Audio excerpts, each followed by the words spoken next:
ایک عام سید اور ایک غیر سید عالم دین، دونوں میں کس کا رتبہ زیادہ ہے؟ یہ موازنہ کون کرے گا؟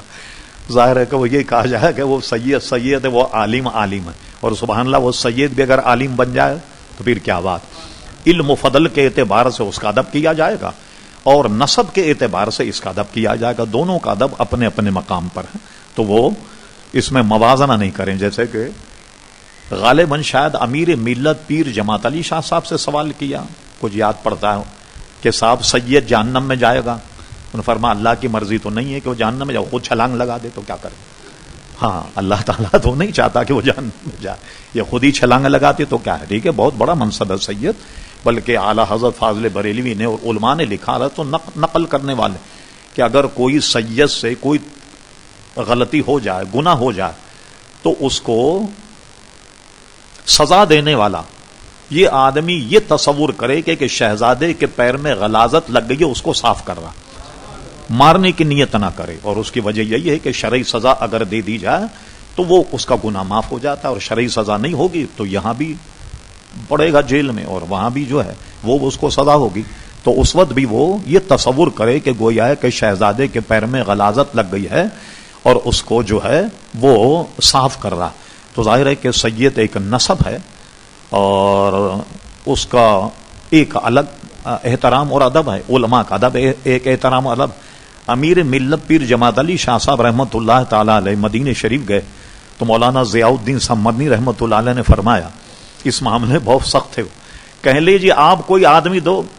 میں 8 سال میں اسے مولوی بنا کر آپ کے حوالے کر دوں گا، اور میں ایک لڑکا دیتا ہوں 20 سال میں اس کو سید بنا کر مجھے دے دوں، تو کہنا میں تو عالم بنا کے آپ کو دے دوں گا اور آپ 20 سال رکھ کے اس کو سید بنا کے مجھے دے دیں۔ تو اب اس کو یوں ہی کیا جائے کہ سید کا ادب حضور کے نسب کے اعتبار سے نہایت اعلیٰ و عرفہ ہے، اور اعلیٰ حضرت فاضل بریلوی کا بھی نئی کتاب آئی ہے مطلع الانوار، ہاں غالباً یہی ہے صاحبین کے اس پر، تو اعلیٰ حضرت نے بڑی پیاری بات کہی، فرمایا کہ ایک صحابی تھے، ان صحابی کا نام ہے حضرت عبداللہ ابن زبیر۔ حضور علیہ الصلوۃ والسلام نے کوئی خون نکالا، یا تو کوئی چیز جنگ میں لگ گئی تھی، کیا ہوئی اس سے خون نکالا تو ایک پیالے میں نکالا، اور نکالنے کے بعد میں حضرت عبداللہ ابن زبیر کو دیا کہ اس کو کسی جگہ چھپا کر آ جائے، ایسی جگہ ڈالنا کہ کوئی دیکھے نہیں۔ وہ پیالہ خون کا صاف کر کے آ گئے، پوچھا حضور علیہ السلام نے کیا کیا؟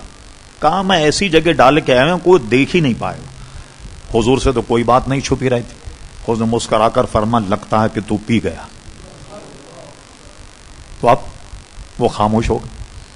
اور اس کی وہ تصحیح ہو گئی کہ صاحب وہ انہوں نے تو پی لیا۔ حضور نے فرمایا یہ فرماتے کہ بہتا ہوا خون تو حرام ہے اور قرآن کی نص ہے، تم پی گئے، کلی کرو، الٹی کرو، نکالو، کوئی ایسی تادیب نہیں، اور آئندہ ایسی حرکت مت کرنا اب تو کی تم نے، بلکہ فرمایا کہ جس کے پیٹ میں نبی کا خون داخل ہو جائے، یعنی تمہارے پیٹ میں داخل ہوا تو تمہیں جہنم کی آگ اثر نہیں کرے گی، ٹھیک ہے۔ تو اعلیٰ حضرت مطلع الانوار میں ایک بہت لمبا وہ ہے استدلال، تفصیل پر بحث ہے، اس میں فرماتے ایک خون کا جب یہ حکم ہے تو حضور کی آل کا کیا حکم ہوگا؟